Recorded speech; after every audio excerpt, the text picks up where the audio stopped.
जलियांवाला बाग, ये नाम हम सब ने सुना है, इसकी कहानी हम सब जानते हैं। पर क्या हम वाकई पूरी कहानी जानते हैं? क्योंकि असली ड्रामा, असल कहानी तो गोलियां चलने के बाद शुरू हुई थी, एक कोर्ट रूम के अंदर।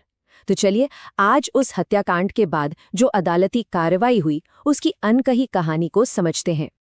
चलिए जरा उस दिन पर वापस चलते हैं।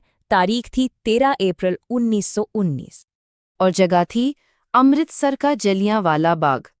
बैसाखी का दिन था। हजारों लोग, जिनमें मर्द, औरतें और बच्चे भी शामिल थे, शांति से रॉलेट एक्ट का विरोध करने के लिए जमा हुए थे। किसी के पास कोई हथियार नहीं था, सब बेगुनाह थे। और फिर अचानक उन निहत्थे लोगों पर ब्रिटिश सेना की गोलियां बरसने लगी। उस दिन जो हुआ वो कितना भयानक था, यह हम सब जानते हैं। लेकिन जब गोलियां चलना बंद हुई, उसके बाद क्या हुआ? क्या किसी को सजा मिली? क्या इंसाफ हुआ? असली कहानी तो अब शुरू होती है, कोर्ट रूम के बंद दरवाजों के पीछे। तो चलिए थोड़ा और गहराई में चलते हैं। बैकग्राउंड समझना जरूरी है। ब्रिटिश सरकार ने एक काला कानून, रॉलेट एक्ट, लागू किया था और उसी के खिलाफ ये एक शांतिपूर्ण सभा हो रही थी। जनरल डायर अपनी टुकड़ी के साथ वहां आया और बिना बिना एक भी वार्निंग दिए सीधे गोली चलाने का हुक्म दे दिया। और मौतों के आंकड़े, उनमें जमीन आसमान का फर्क था। एक तरफ ब्रिटिश सरकार ने कहा कि सिर्फ 379 लोग मारे गए, वहीं दूसरी तरफ भारतीय अनुमान कहते हैं कि मरने वालों की संख्या 1000 से भी कहीं ज्यादा थी। तो देखिए, गोलियां चली, ये तो सबने देखा। ये सवाल था ही नहीं। असली सवाल ये था, क्या किसी को इसके लिए जिम्मेदार ठहराया जाएगा? क्या इस नरसंहार का कोई हिसाब होगा? जब चारों तरफ से दबाव बढ़ा तो ब्रिटिश सरकार को एक जांच कमेटी बनानी पड़ी। नाम था हंटर कमीशन, और इसमें गवाही देने के लिए बुलाया गया खुद जनरल डायर को। यहीं से कहानी का सबसे अहम मोड़ आता है। अब सोचिए, डायर कटघरे में खड़ा है। कमीशन ने उससे एक बहुत सीधा सवाल पूछा, क्या आपने भीड़ को कोई चेतावनी दी थी? और डायर का जवाब हैरान कर देने वाला था। उसने कहा, नहीं, मेरा मकसद भीड़ को हटाना था ही नहीं। मेरा मकसद तो एक नैतिक प्रभाव पैदा करना था, उन्हें सबक सिखाना था। सोचिए, वो इसे सबक सिखाना कह रहा था। और बात यही नहीं रुकी। उसने आगे जो कहा, उसने सबको सन्न कर दिया। उसने बिना किसी झिझक के कबूल किया, मैं ज्यादा से ज्यादा लोगों को मारना चाहता था, ताकि पूरे पंजाब में डर फैल जाए, आतंक फैल जाए। कमीशन ने एक और कोशिश की, एक और सवाल पूछा, क्या आपने गोलीबारी रोकने के बारे में सोचा? शायद उन्हें उम्मीद थी कि वो कोई पछतावा दिखाएगा। लेकिन डायर का जवाब और भी ज्यादा डरावना था।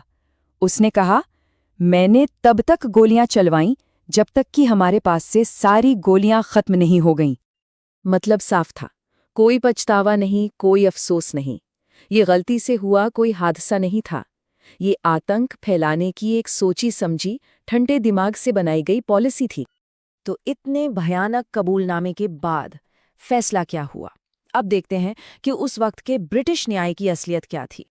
इतने बड़े नरसंहार के लिए जनरल डायर को क्या सजा मिली होगी? जरा सोचिए। क्या उसे जेल हुई? नहीं। क्या उस पर कोई क्रिमिनल केस चला? बिल्कुल नहीं। क्या हत्या का चार्ज लगा? वो भी नहीं। उसे सजा के नाम पर बस नौकरी से निकाल दिया गया और आराम से इंग्लैंड वापस भेज दिया गया। लेकिन रुकिए, कहानी यहां खत्म नहीं होती। ब्रिटेन में उसका क्या हुआ, ये सुनकर शायद और भी हैरानी होगी। वहां पहुंचने पर उसे सजा नहीं, सम्मान मिला। लोगों ने उसे हीरो बना दिया, साम्राज्य का रक्षक का खिताब दिया, और तो और उसके सम्मान में लोगों ने चंदा इकट्ठा करके उसे एक बड़ी रकम भेंट की। ये सब क्या दिखाता है? ये दिखाता है कि उस औपनिवेशिक न्याय का असली मतलब क्या था। इसका सीधा मतलब था कि एक हिंदुस्तानी की जान की कीमत, सच पूछिए तो, कुछ भी नहीं थी, जीरो थी। तो इस खुलेआम अन्याय का भारत पर क्या असर हुआ? इसने पूरे देश को, उसकी आत्मा को अंदर तक झकझोर कर रख दिया। इस एक फैसले के बाद ब्रिटिश राज ने अपना सारा नैतिक अधिकार खो दिया। ये वो मोड़ था जब महात्मा गांधी ने असहयोग आंदोलन की शुरुआत की। लाखों करोड़ों हिंदुस्तानी आज़ादी की लड़ाई में शामिल हो गए। सच कहें तो इस एक घटना ने सोए हुए देश को जगा दिया था। तो जलियांवाला बाग सिर्फ एक हत्याकांड नहीं था, नहीं, ये इस बात का एक जीता जागता सबूत था कि औपनिवेशिक शासन के अंदर, गुलामी के अंदर न्याय जैसी कोई चीज नहीं होती। तो आखिर में जलियांवाला बाग का वो कोर्टरूम हमें क्या सिखाता है? वो हमें एक बहुत ज़रूरी बात याद दिलाता है कि जब सत्ता के पास कोई जवाबदेही नहीं होती तो सबसे पहली बलि न्याय की चढ़ती है। इतिहास को याद रखना ज़रूरी है ताकि भविष्य को सुरक्षित किया जा सके।